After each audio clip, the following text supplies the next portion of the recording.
What's going on, everyone? My name is Nicholas Merton here at DataDash, and today is February 6th of 2019. Well, folks, I hope you are having a great day wherever you are, and today we've got a good range of topics to discuss for both crypto and traditional markets. For crypto, and I'll be diving into price action and talking about a potential double bottom that we could see in Bitcoin's price over the next 24 to 48 hours, but along with that as well, the positive developments for the Lightning Network and the supposed lightning torch that is getting passed around to spread the word. And along with that, for traditional markets, we'll also talk about a potential trade deal coming into an announcement over the next week or so and what that's going to mean for equity markets. And then outside of that as well, what's going on in cannabis markets at the moment. So we've got a good range of topics to discuss. Let's not push it off any longer and dive right into the update. Our sponsor for this episode is Abra. Abra made a major announcement this morning that they're adding ETF and stock investing within the Abra app. This will allow people from 155 different countries to invest in assets like Apple, Amazon, gold, and the S&P 500 using Bitcoin. You can sign up for early access and reserve $0 fees for 2019 at abra.com/EQ. All right, so let's go ahead and take a look over cryptocurrency markets over the last 24 hours. As we can see, outside of a few cryptocurrencies like Binance Coin going up, we see most going down in the red. Now, I can only assume the reason Binance Coin, as well as, for a few select plays, I guess it's not up over the past 24 hours, but really over this past week, why Binance Coin and Tron have gone up is obviously they were the only two coins you could use for the Tron ICO. And along with that as well, obviously, or excuse me, not the Tron ICO, the BitTorrent ICO. But along with that as well, the BitTorrent ICO has just gone off the map in this case. I think the hype has been real around it. And at the same time, I'm really going to be holding off patiently. I don't like to buy highs. But along with that as well, I'm going to wait for more fundamental development to come in. Again, I think there's a lot of sketchy things going on with this. I really am still worried about the whole ICO model. But more than anything, nonetheless, good to those who traded on it. I'm just not going to be buying into these highs. So over the past 7 days, again, you know the winners here in this case, Binance Coin leading ahead. Going on to market overview here, let's go ahead and take a look. I want to mention as well, CoinPaprika's got some nice new features, which I noticed this morning. They're always kind of updating the site slowly but surely. But you can see they've got good summaries here for market cap, Bitcoin, and total volume, as well as some new news, and some of which we'll actually be talking about today. So going on to total market capitalization here, we're still continuing a steady but slow decline here for cryptocurrencies overall in valuation. And again, we're about $10 billion away from reaching towards the bottom at $100 billion. I think with a potential double bottom in Bitcoin, which is going to be bringing the price down another $200 or $300, as well as altcoins following, we're going to get this. And I'll explain that as we go and take a look at TA. It's not too complex, guys, but we've been talking about this for about 2 weeks now. So it's just finally coming into play here. Along with that as well, I think even though we are going to see a continued rise in Bitcoin dominance to around 54.5% with this dip, seeing as altcoins will probably sell off faster, it is going to be a lower high. And with this, I think we're going to get a very sharp rebound, not only in Bitcoin, but altcoins, which means that, again, we're going to see some more risk taking in the market. I think we'll finally start to see some buyers coming in at this level, or at least in the short term. I can't confirm it'll be an official bottom. Maybe we might possibly need a triple bottom in this case. But either way, double bottom, triple bottom, both healthy for the market so long as they hold the price range and show support and buy side activity around that range. All right, so it's early in the trading day right now. It's only about 10 a.m. at the moment, and we can see here that Bitcoin is, at least on Coinbase, again, I like to use more of the actual retail exchanges that have real volume. We can see here on Coinbase that we're actually matching pretty much the same amount of volume that we have had yesterday already. So I think by the end of the day, if we really break down below this price range, I'll go ahead and bring it to the hourly here so you can see what I'm talking about. Once we really break below here at around 3,300 and start to tailor below that major even range, I think we're going to start to see the sell-off pick up. We've got a little bit of a rebound here with some buying activity, but nothing to match the sell side, guys. It's something that you have to kind of have to weigh your odds here and see where the real volume's coming in. And right now, it's the sell side. I don't know if it's just a few people manipulating the market. I can only assume that's the case because no retail investors are going to pack up together and sell that much all at once. But again, take it for what it is and take it a look at what the trend is showing right now. Rejection at the 50-day. Volume coming in more on the sell side. We're already outpacing yesterday's volume. And I think what we're going to get is possibly 1 or 2 sell days, again, 24 to 48 hours. We're going to come back down to this range at 3,200 and potentially test for a double bottom. Not to mention, as we talked about with some of our long-term indicators, this is what I'm looking for here. Again, previous resistance, turn support, and along with this as well, we've got the 50-month coming up, which I think my line's getting in the way of, so I'll go ahead and delete that real quick. But again, very close to testing that, so we might even go a little bit lower than the previous low. It's just a few dozen bucks, you know, from the previous low, so nothing to get worried about. Going on though, let's go ahead and take a look at a few altcoins before we move forward. Ethereum coming back down here as well. Again, in regards to my point about losing altcoin dominance, I think you could see Ethereum come back down to the lows. It's not that far away. It's going to be a nice 20% decline here, but still good to see in this case, or roughly around 20%. You get my point. But going on here, we can take a look at XRP USD. XRP already very close to not only the previous lows over here, but I think we're going to be testing down to this range as well, around 25 cents. Again, fostering in some of that altcoin dominance back to Bitcoin in the short term. And that would be really nice. There'd be a triple bottom here on the USD measurement. And again, bring us back down really to the levels a little bit higher. Actually, previous support in this case, or previous resistance, now turn support for XRP. So that would be really good to see, especially for a momentum play like this. So again, I want to speak one real bit on the BitTorrent token that everyone's been discussing. Now, this thing is obviously done quite well. Again, one of the common patterns you can do with ICOs and IPOs and a lot of starting financial products that just get listed, usually when you have, for example, the price come back up to the previous open high. In this case, you start to have a cupping formation. That's usually when you want to trade these guys. That's usually when you want to follow the momentum and ride with it. But even though this might have a chance of coming back up and going even higher, I'm not playing it right now, guys. It's gone up a little too much for my comfort. Not to mention as well, I want to see more delivered behind it. So again, you guys can choose to do whatever you want, but I'm just making my point clear on that. All right, so that's enough looking at altcoins right now. We know that generally all altcoins are going to follow Bitcoin in a case. But more on the fundamental side, I want to talk about this recent trend that's been going on within the Lightning community. Now, you all know I'm actually quite neutral. I love seeing all types of innovations in the space. And Lightning seems to, whereas it's been around the corner for multiple years now, it actually seems like the technology is progressing. It seems like they're actually making interaction with the Lightning Network much simpler. So I'm excited to see this technology continue to evolve. And there's been a really interesting trend that I think will be a huge player in actually getting the word out there, at least even to just the Bitcoin and crypto community who may not know too much about Lightning, and that is the Lightning Torch. Now, this is something that I tend to already like to do in a different fashion. I like to give people, for example, $5 or $10 worth of Bitcoin when I meet them, just to give them a little bit of a stake. But this really cool trend that's happening is basically where people are making payments on the Lightning Network, and they're going about passing on Bitcoin and actually contributing a little bit more and passing it on to someone who they trust in this case to get the word out. And interestingly enough, yesterday there was basically an opportunity where I'm trying to get the user's name right. I can't think of it off the top of my head. Matt Odell. Sorry, I apologize.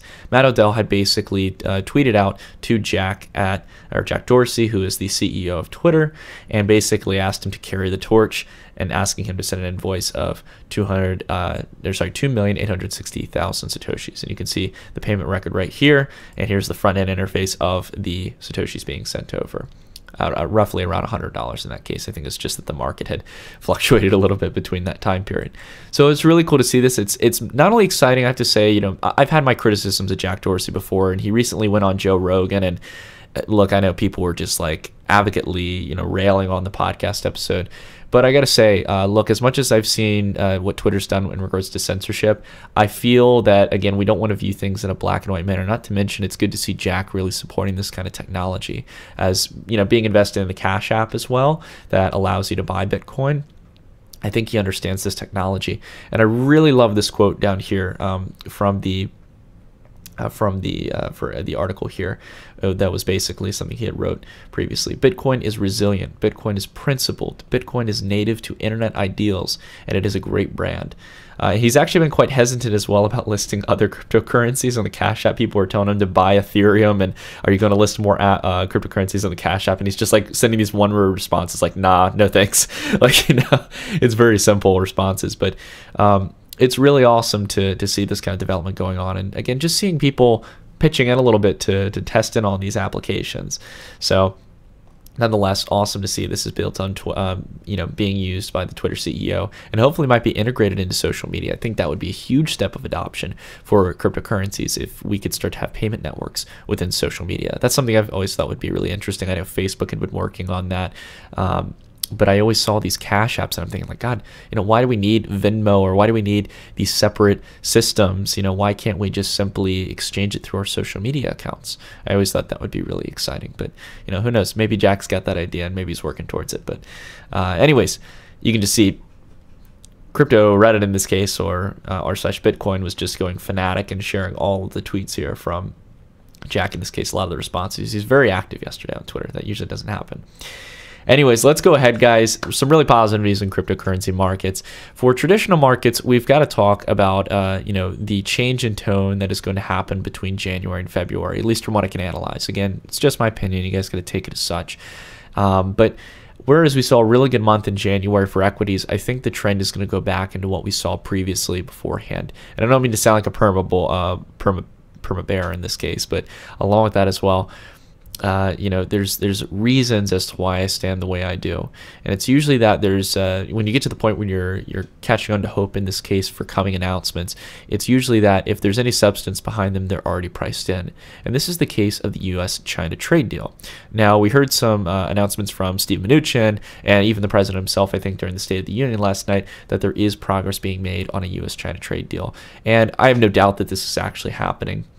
I'm very excited. I have to say huge props to the president and the team who's been working on this, because for years there has been a lot of improper functionality between the way we do international business, and it's very hard to hold countries accountable.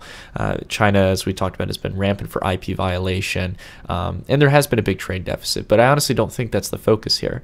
I think it's reducing that in a minor amount, but really focusing on IP violations and a lot of other major things that China has not held accountable to. That all being realized, even though I do believe this is happening, even though I do believe we could see it in the next few weeks, getting a confirmation that this has been signed and we are now working towards over the next year or two fixing these issues, I honestly believe that it is already priced in if there is a China trade deal, or U.S.-China trade deal. Now, this is a Bloomberg article talking about that topic, and I'll go ahead and just kind of summarize why I think that is, and it has to do with what I'm currently seeing in the indexes as well as in the VIX. So as we take a look at the VIX here, guys, this is the channel that we've been basically riding through. We actually broke through it back in December, and I've been talking about the importance of watching volatility, the higher bases that we're making.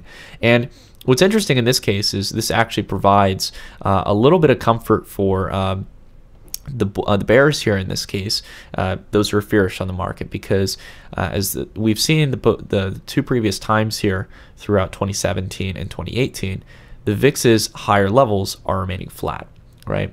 So in this case, the bears only have they have a shorter time frame to work with if markets are starting to move up, whereas in this case, if we have a lowering VIX here, this means in this case that markets can actually move a little bit higher than they did previously, and we could have a little less volatility and still be able to keep within the channel here.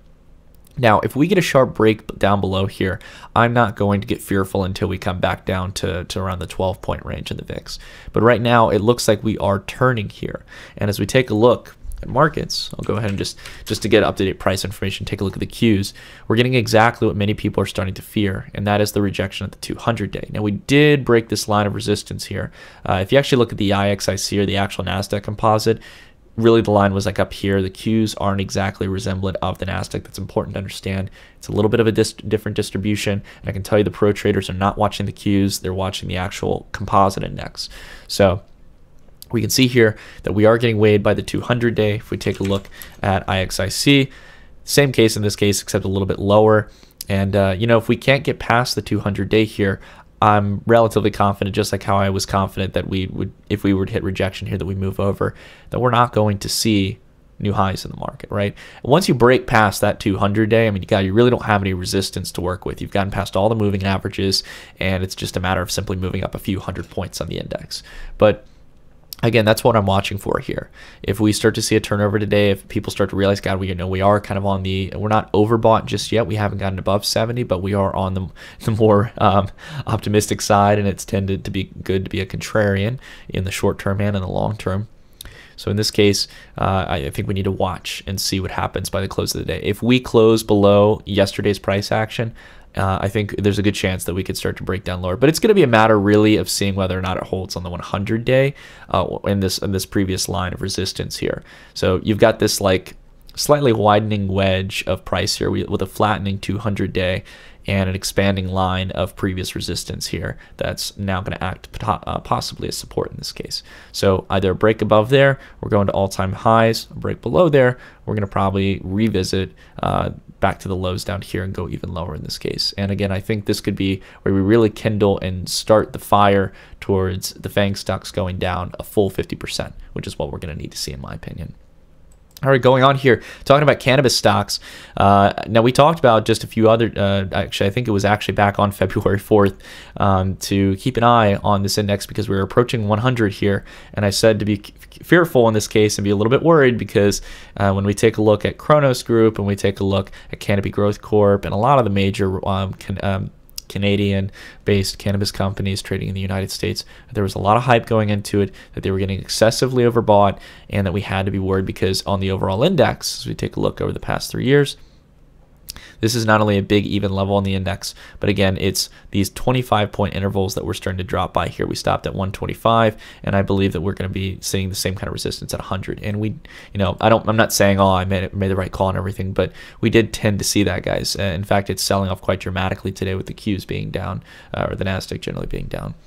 And the price range we talked about actually in our newsletter, guys, for Kronos Group was to say that anywhere between 24 to 26 in this case, if you had a shooting star in this case, basically an extended wicks with a low range of price action on the candle from the open to the close, especially a red one, you're going to see this continue downward. And that's what we're seeing right now with Kronos Group. We've already seen this drop about 20% from that price range, or a little bit less than 20% in this case. But again, very important to understand that when you get in this range, guys, this is not when you go long. You buy into fear. You buy when this is, for example, holding support on the channel here if you're going to be buying outside of it, if anything. But I like to buy it when it's in the range of the RSI, right? When it's down here, when it's oversold. That's when I only feel comfortable doing it. And I even still keep a relatively tight stop. But again, we didn't tell people to go short, but we basically stated that we're going to be bearish once this hits around the $24 range. And if you take a look at Canopy Growth Corp right here, same case, topping out at the same high range here. And I bet you'll probably see this, especially with the moving average being here, that you're going to retest these lows here at 40 and roll over. And who knows, this could continue higher, guys. I'm not going to say that, but at least we're outside the RSI range here, and I think we need to test some much lower levels. And again, only ranges I'm buying is down here. Look at the 2 times this hit the low range on the RSI. Buying opportunity. Right here, buying opportunity. Huge returns. Right here, close to the RSI. Came over, double bottomed here, rallied up in the open, and continued higher. I like to look when things are oversold, where there's hype in things that are oversold. So again, I think that right now we're still going through I think a very hard realization period that cannabis stocks need to still go through a full cycle correction and are going to retest the lows here at 50 to 60 on the index, or at least this index for the global cannabis stock index.